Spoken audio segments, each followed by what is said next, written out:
Hey, how's it going guys? I'm Ryus and welcome to my channel. I hope you are doing well.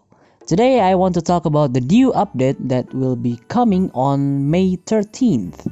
They will be releasing a new pack as well as implementing a new system and rules into the rank match. Let's have a read, shall we? The sun and moon take turns, and the four guardians gather. On May 13th, the latest expansion of Onmyoji the card game, 4 Guardians will officially launch. New contents will be introduced to the rank match. The new faction mechanism. Faction is a mechanism that applies to all Shikigami. We will evenly distribute the existing Shikigami and the new Shikigami that we will be adding in the new version into 4 different factions. With the faction mechanism, each deck in the rank match will be composed of Shikigami from up to 2 different factions. What are the names of the 4 factions? What's the division of faction according to?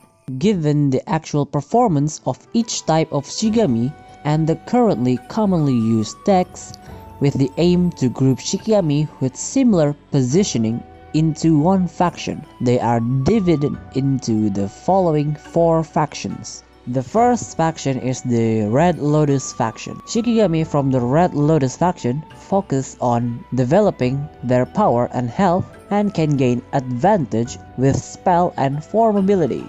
This is interesting.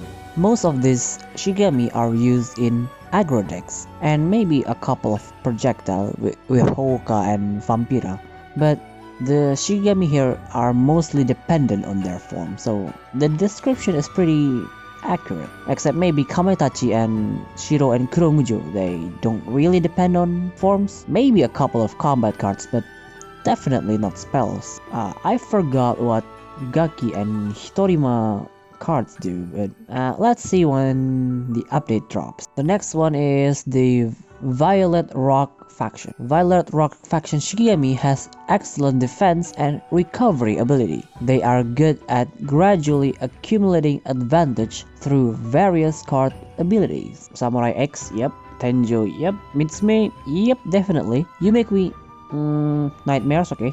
I'll give it that. Takayasha Hime, you need Susabi to make her fields last longer. Kujira, not really, I guess. Kaoru Jimenju, yep. Definitely. Kodokushi, I'd say yes. Kyohime and Suzuka Gozen, Fragile Aggro Standard, of course. But I think they are more of a burst type than gradually accumulating stuff. Sakura, once you evolve her and use her spell cards, maybe. Aobozu and Enmusubi, definitely. Kidomaru is really slow. Questionable. Kappa using his SSR form, and that's about it, I guess. And Hitotsume and Genkuro. I've seen some ridiculous stuff done with Hitotsume, so I am excited to see what I can do to make him work on the next pack. Next is the Blue Mist faction. Blue Mist faction are good at controlling the pace of combat by various means. They are also good at getting various special ability via spell. Yuki and Yuki Onna is the only stun Shikigami for now. Maybe we'll get more in this new pack with Sakura Yukihime, probably. Kaguya and Susabi has special abilities, that's for sure. Awandon, I'm thinking she's more of an extender rather than controlling the pace. Enenra definitely has powerful spells, and MOBA maybe counts as controlling the pace. Satori definitely counts as the controlling the pace. Miketsu has excellent disruption using her cards. Shishio is a pretty good defender along with Onikiri. Umibozu is pretty questionable, but Hangan is definitely controlling the pace. Fuck Dodomeki. Hanya aggressively controlling the pace, I guess. Menreiki. I haven't seen Menreiki cards yet, so I'm not going to say anything. Oitsukigami definitely does well controlling the pace. The last faction is the Green Leaf faction. Green Leaf faction Shikigami excels at speed. They can end the battle quickly. I completely agree with Yotohime. She has really powerful OTK setup and it is easily doable once you clear the way. Karasutengu by himself takes quite a while to end the battle.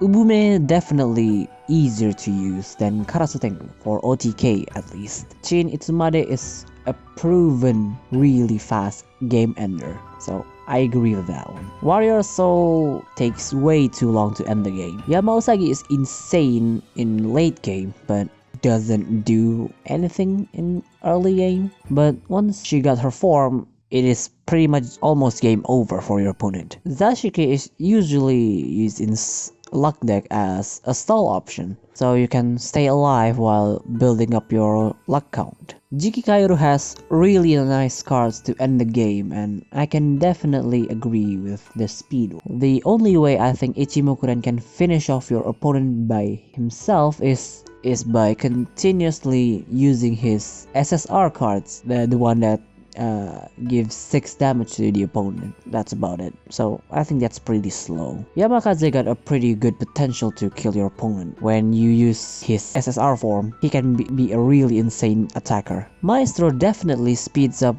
countdown deck, so he helps, I guess. Tengu is really dangerous, so I'll give him that. His level 3 spell is really dangerous once you evolve him. Hakuro needs a lot of setup to end the game quickly, but you can attack using her continuously and you should be pretty good. I think Tesso and Yoko has the same problem. It takes quite a long time to set up his thing, but you need to be smart as well to make it work. Kyume Neko and Joruri Gozen, I haven't seen their cards as well, so I'm not going to say anything. And we have Kusa. Kusa is more of a sports Shikigami rather than OTK. But I guess her level 2 form, was it? The one that gives you +2 attack rally buff. I think that's pretty powerful. And that's about it of the new factions for the Shikigami. We still have a few lines of text down here, so I'm gonna read it. When the new version goes online, players can build 2 kinds of decks. Standard decks contain Shikigami from 1 or 2 factions. Limitless deck, it is pretty much the same as the system we have now.